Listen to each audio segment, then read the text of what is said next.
Salam kerahiman. Hari ini tanggal 21 Agustus. Kita akan baca dari 891. Kita masuk ya, doa pembukaan. Dalam nama Bapa dan Putra dan Roh Kudus. Amin. Tariklah saya ya Tuhan, supaya saya ada di dalam Engkau. Cintai saya Tuhan, supaya saya bisa mengasihi sesama. Amin. Dalam nama Bapa dan Putra dan Roh Kudus. Amin. 891 21 Januari 1937.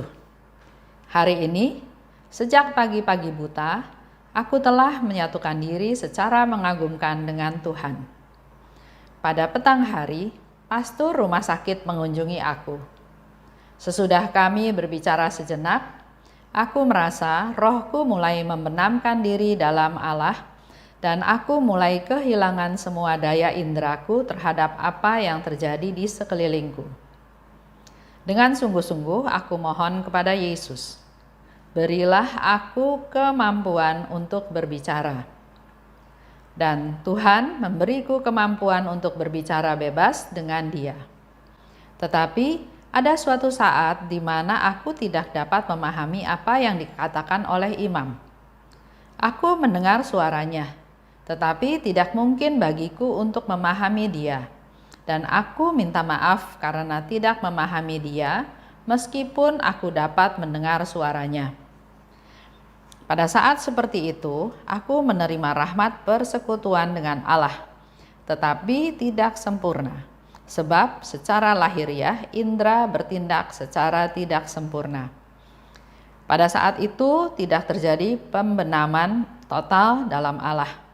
Sebaliknya, ketika indera tidak berfungsi dan ketika orang tidak melihat atau tidak mendengar sesuatu secara lahiriah, pada saat itu seluruh jiwa sepenuhnya terserap di dalam Allah. Ketika rahmat seperti itu terjadi atas diriku, aku ingin sendirian dan aku minta kepada Yesus untuk melindungi aku agar tidak dilihat oleh ciptaan. Aku sungguh sangat malu di hadapan imam itu. Tetapi aku sungguh diyakinkan sebab dalam pengakuan dosa ini ia mengenal jiwaku meskipun hanya sedikit. 891 ya, terjadi pada tanggal 21 Januari 1937 dan waktu itu Suster Faustina ada di dalam rumah sakit, sedang sakit ya. Sejak pagi buta dikatakan, aku telah menyatukan diri secara mengagumkan dengan Tuhan. Aku telah menyatukan diri. Jadi dalam hal ini ada usaha dari Suster Faustina yang aku telah menyatukan diri. Jadi dia yang melakukan tindakan yang proaktif. Bagi kita yang harus ada di rumah sakit, apa yang kita lakukan?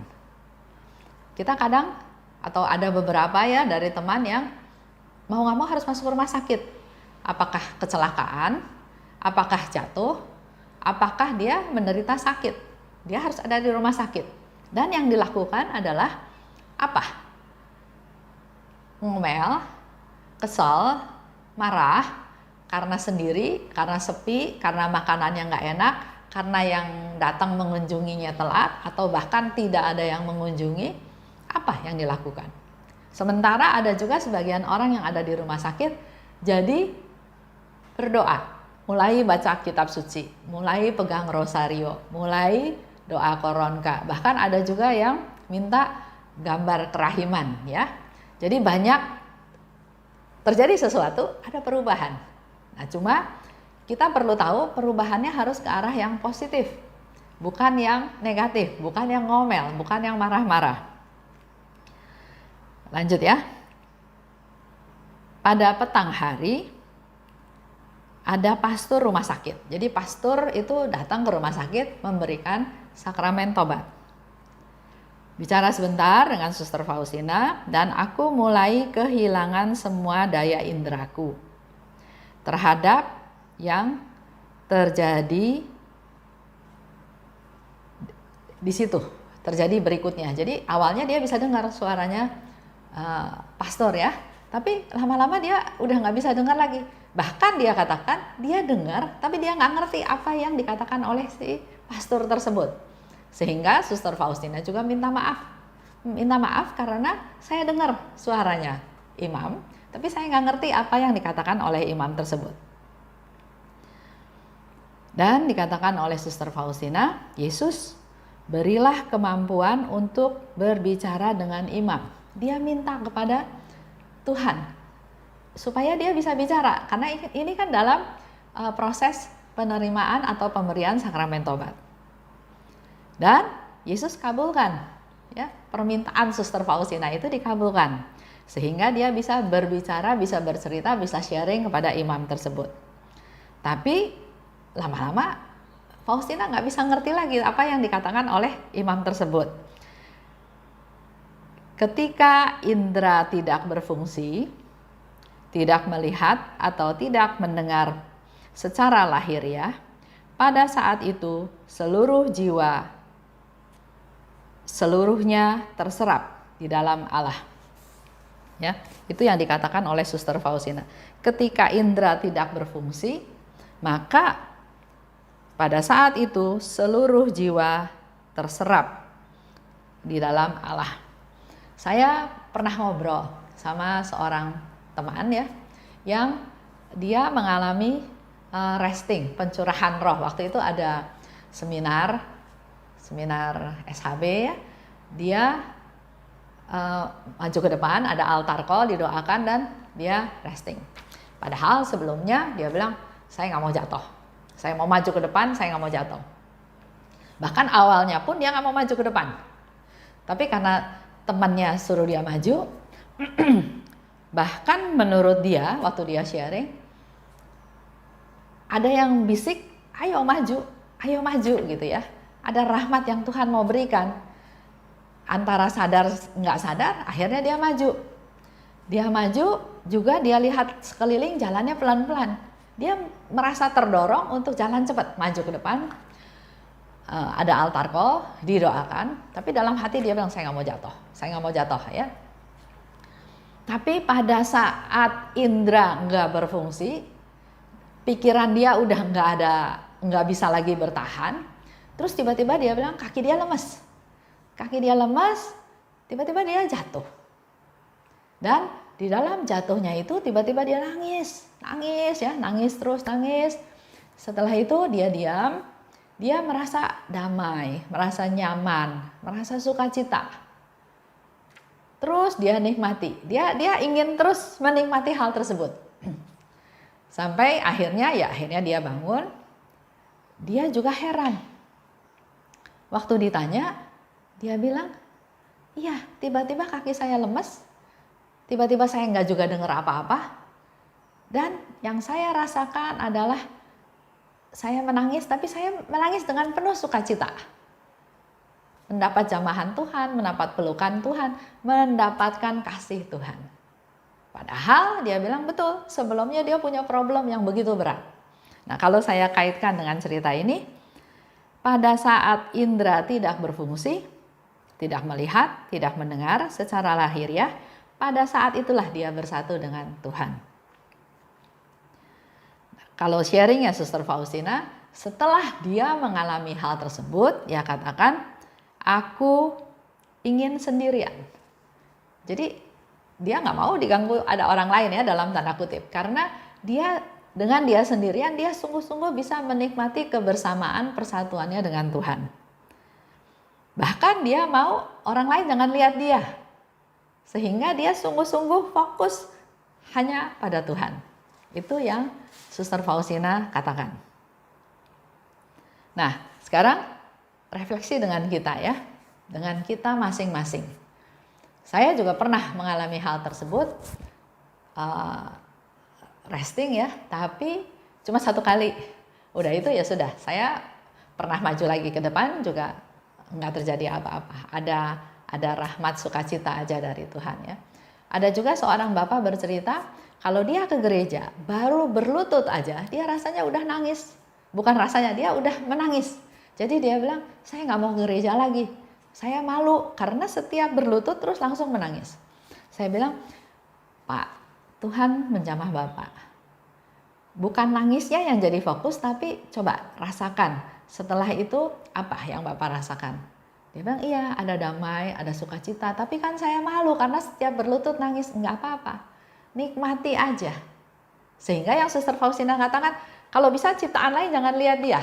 Dia pengen sendirian aja sama Tuhan. Nah, carilah momen-momen seperti ini untuk bersekutu, bersatu dengan Tuhan. Nah, kalau kita bicara tugas kita setelah kita mendengar cerita ini ya,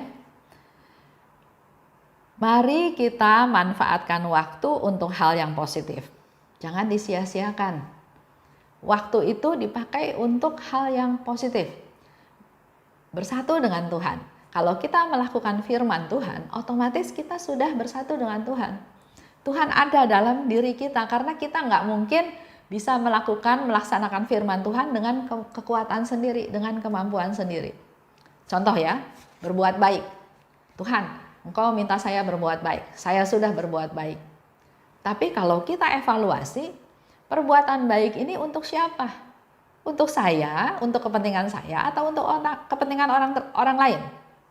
Contoh ya, ada seseorang melakukan kesalahan. Jadi seorang ibu ini menegur dia. Dia bilang, saya tegur dia, tujuan saya baik. Supaya dia jangan bikin salah lagi. Oke, benar, bagus ya. Tapi saya bilang sama ibu, Bu, coba ibu evaluasi dalam eksamen ya. Coba evaluasi yang ibu lakukan teguran itu betul-betul untuk kepentingan dia atau ada tujuan juga untuk kepentingan diri sendiri. Setelah beberapa hari dia cerita sama saya, ya saya sekarang menjadi lebih mengerti bahwa kalau saya menegur harus dasarnya kasih dan untuk kepentingan dia, bukan untuk kepentingan saya. Kalau ternyata hal itu saya lakukan memang untuk kepentingan dia supaya jangan salah lagi, tapi juga ada kepentingan untuk saya karena kalau dia nggak melakukan kesalahan, saya nggak dirugikan. Nah ini berarti belum murni untuk kepentingan dia, masih ada untuk kepentingan saya. Jadi perbuatan baik yang betul-betul untuk orang lain itu adalah sungguh ada Tuhan dalam diri kita. Kedua, utamakan Tuhan. Dalam hidup kita, utamakan Tuhan. Pernah ya Suster Faustina juga bilang, walaupun pekerjaan itu melelahkan, walaupun saya sudah tidak berdaya, tapi saya enggak mau kehilangan waktu saya untuk bersekutu dengan Tuhan. Dia pergi ke ruang adorasi, dia berlutut di kaki salib, dia memandang Tuhan, dia berdoa, dia tetap menyediakan waktu untuk bersekutu dengan Tuhan. Yang ketiga, ayo kita juga belajar dari Suster Faustina, kita juga selalu kalau bisa menerima sakramen tobat. Dalam keadaan seperti ini memang nggak mungkin ya, tapi tetap pertobatan pribadi itu bisa dilakukan di rumah berdoa. Melakukan eksamen, kita tahu apa yang salah, kita evaluasi, kita perbaiki, dan kita punya niat yang baru. Saya juga bersyukur dalam masa COVID ini, kan sudah hampir berapa bulan ya? Maret, April, Mei, Juni, Juli. Udah 5 bulan lebih. Nggak bisa ke gereja, nggak bisa terima komuni, nggak bisa ikut perayaan Ekaristi seperti biasa. Tapi ada keponakan merit. Jadi akhirnya kita bisa pergi, bisa mengunjungi keluarga, bisa ketemu keluarga besar, bisa ikut perayaan Ekaristi, bisa menerima hosti. Jadi positifnya ada sukacita, ada sesuatu yang memang Tuhan bisa berikan melalui peristiwa apa aja. Saya bilang sama suami saya, ini kita sudah 5 bulan nggak bisa ke gereja dan nggak bisa terima komuni, dan hari ini kita bisa menikmati hal tersebut yang Tuhan sediakan buat kita. Lanjut ya. Kita juga punya tugas berdoa buat mereka yang sedang sekarat. Orang yang sedang sekarat itu, yang saya dengar ya dari seorang pastor, pendengarannya secara fisik dia udah lemah, bahkan udah nggak bisa dengar lagi. Tapi pendengaran rohaninya dia akan semakin kuat, semakin bisa mendengarkan. Oleh sebab itu, sebetulnya orang-orang yang sedang sekarat ini perlu kita doakan, bahkan kalau bisa kita datang, kita bisikan, karena secara rohani pendengaran dia terbuka luas. untuk kita bimbing dia supaya dia bisa melakukan persiapan, melepaskan segala kekesalan, kemarahan, dosa-dosanya atau dendamnya supaya dia bisa pulang dalam damai. Nah, kalau sekarang nggak bisa, yang kita lakukan adalah seperti yang Suster Faustina lakukan, berdoa pada Tuhan, mohon supaya yang meninggal hari ini misalnya jangan masuk neraka, sehingga adalah tetap kesempatan untuk dia melakukan pertobatan. Kita doakan mereka supaya mereka bisa pulang dalam damai. Nah, kita kan nggak bisa dampingi dia pada saat ini ya, tapi kita bisa berdoa dengan 3 step ya. 1, mohon Tuhan ampuni mereka. Kedua, semoga jiwa-jiwa yang sekarat ini bisa melihat terang Tuhan dan mereka bisa segera pulang ke rumah Bapa.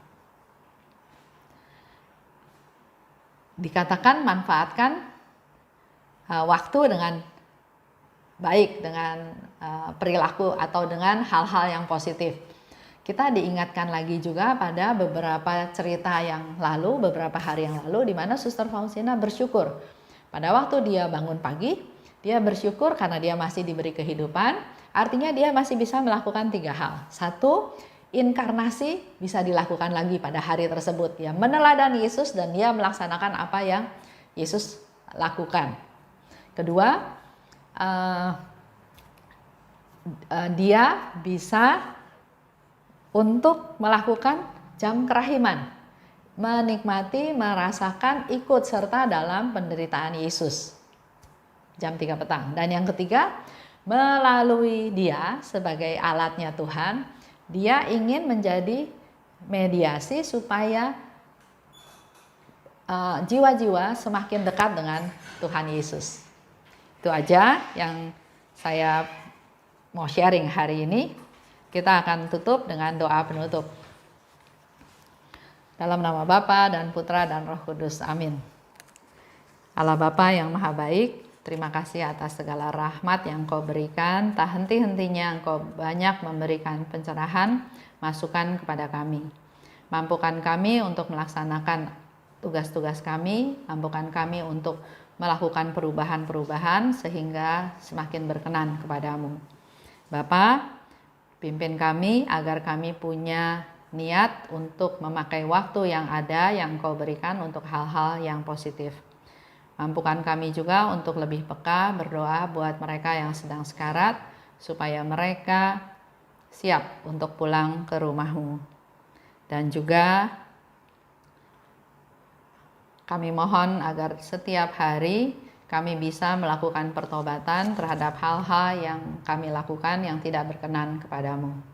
Kemuliaan kepada Bapa dan Putra dan Roh Kudus, seperti pada permulaan, sekarang, selalu dan sepanjang segala abad. Amin. Dalam nama Bapa dan Putra dan Roh Kudus. Amin. Salam kerahiman.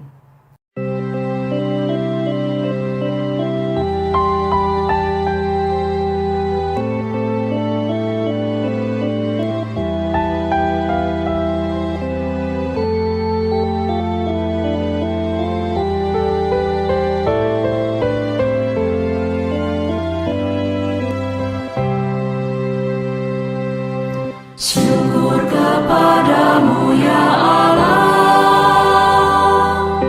karena Engkau mengelilingi hidupku dengan perhatian-Mu yang mesra dan penuh kasih. Syukur kepadamu ya Allah, karena Engkau mengelilingi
kepada